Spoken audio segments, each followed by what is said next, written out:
About 1,000 black homesteaders traveled to the Canadian prairies in the early 1900s. Some settled in Amber Valley, Alberta, near Maidstone in Saskatchewan. Their lives are the focus of a new exhibit at the Dunlop Art Gallery for Black History Month. There will also be a screening on Friday of the film For Caesar, about Saskatchewan's first black farming community. The exhibit Black Prairies is curated by Alyssa Fearon, and she has also produced that film, and she joins me now.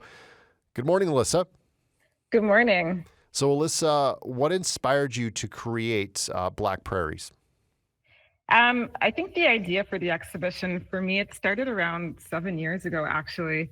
At that time, I had just moved from Toronto to Brandon, Manitoba to take on a job as a curator.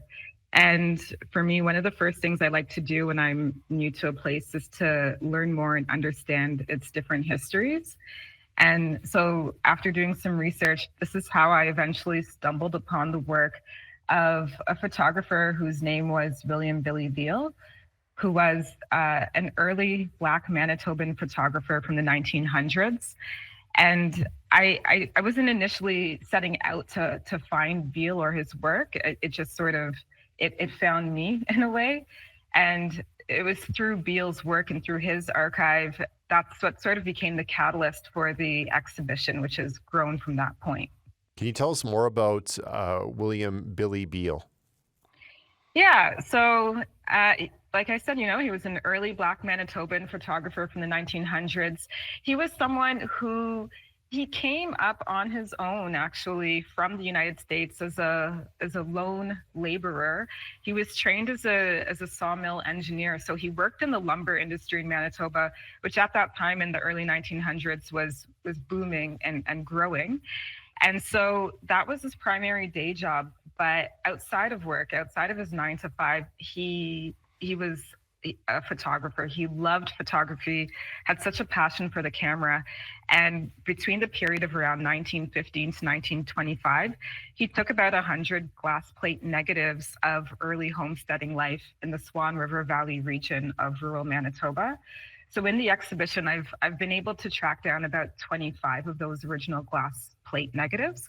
And so you'll get to see some of those in the exhibition. Many, as I mentioned, Black people came from the U.S. to Alberta. How's their story reflected in the exhibit?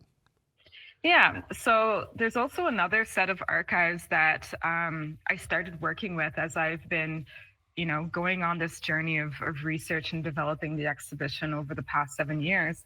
And another archive that I stumbled upon is one called the Frank B. Jamerson Fond, which is a set of photographs that documents everyday life of Black people from the Amber Valley region, which was one of the first Black communities in Alberta. They arrived there in around 1910 as part of something called the Great Black Migration.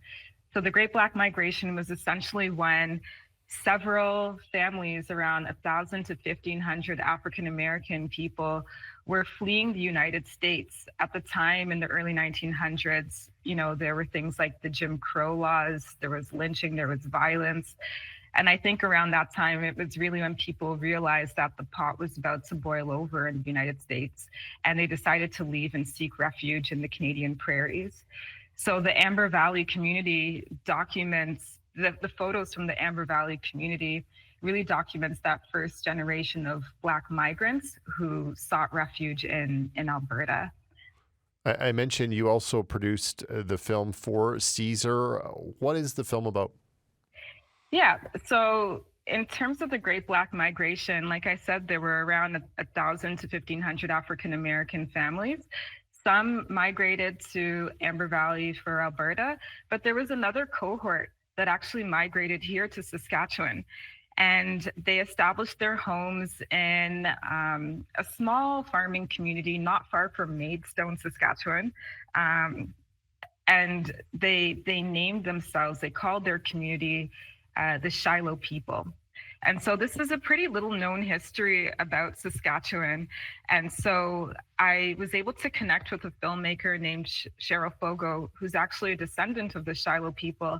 And we decided to make this film together to really honor and recognize and celebrate the history of the Saskatchewan Shiloh people. So the film For Caesar takes place at the church that the people built in 1911, which is amazingly still standing.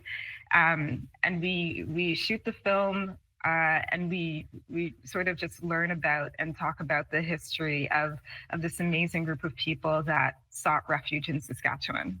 You mentioned that this is something you've been working years on with these different projects. What's it been like for you, this journey? Yeah, it's almost hard to talk about without starting to get emotional.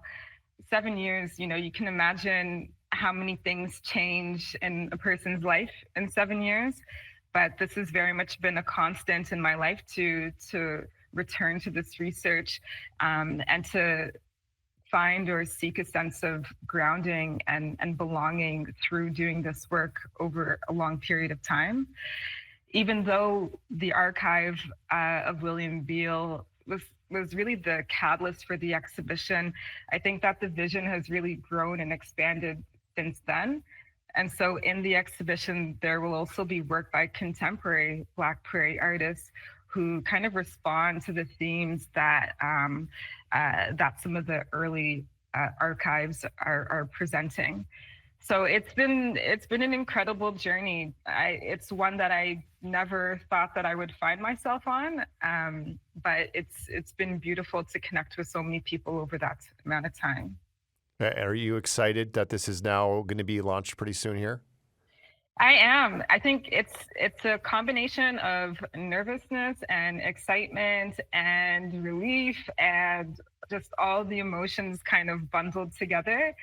I'm just so passionate about this work, and I'm most excited for people to see it, to engage with it, ask questions, have conversations, learn about these lesser known histories, learn about the contemporary artists' work in the exhibition, and overall just be excited that Black History Month is an important time to celebrate the past and present of Black Canadian histories.